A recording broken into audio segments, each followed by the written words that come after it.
আসসালামু আলাইকুম। Hello everyone, কেমন আছেন আপনারা সবাই? রোজ সকালের মতো আজ সকালেও বেলকুনি বাগানে চলে আসছি।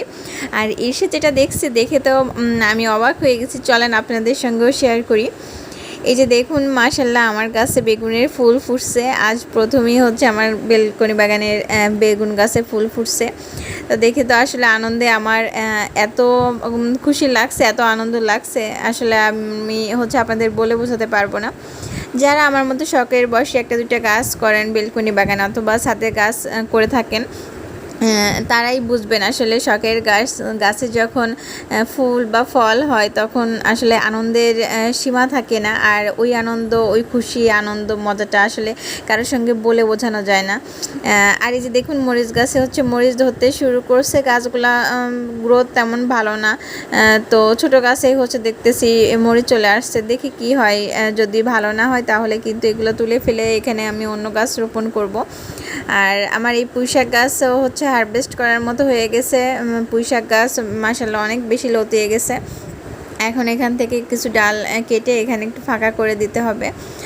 আর বেগুন গাছের বিষয়ে যেটা আপনাদের সঙ্গে বলি আর কি, বেগুন গাছ যখন ছোটো অবস্থা আপনারা রোপণ করবেন তখন নাইট্রোজেন খাবারটা ওদের খুবই লাগে। সরিষার খোল, তরল লিকুইড সারটা ওই মুহূর্তে আমি দিয়ে থাকি যাতে গাছ দ্রুত বড় হয়, গাছ হেলদি থাকে, মোটা হয় গাছের ডগাগুলা এবং পাতাগুলা খুব বড় হয়। সরিষার খোল, তরল লিকুইড সারে নাইট্রোজেন, পটাশিয়াম, ফসফরাস এইগুলা সব মানে গাছের সব রকম প্রয়োজনীয় খাবার সরিষার খোলের ভিতরে আপনারা পেয়ে যাবেন। বলতে গেলে সরিষার খোল হচ্ছে গাছের জন্য একটি হরলিক্স যেমন সব রকমের পুষ্টিগুণ থাকে, লাইক তেমনই আর কি। তো সরিষার খোলটা ব্যবহার করবেন, করার পর যখন দেখবেন যে গাছ বড় হয়ে গেছে এবং গাছে ফুল চলে আসছে, তখন ওই পর্যায়ে সরিষার খোলের পাশাপাশি আপনারা হচ্ছে পটাশিয়াম জাতীয় খাবার দিবেন। এখানে আমি যেহেতু জৈবভাবে গাছের পরিচর্যা করে থাকি, আমি কলার খোসা এবং পেঁয়াজের খোসা ভিজিয়ে ওইটা পচিয়ে ওই লিকুইড তরল সারটা গাছের গোড়া মাটিতে ব্যবহার করে থাকি।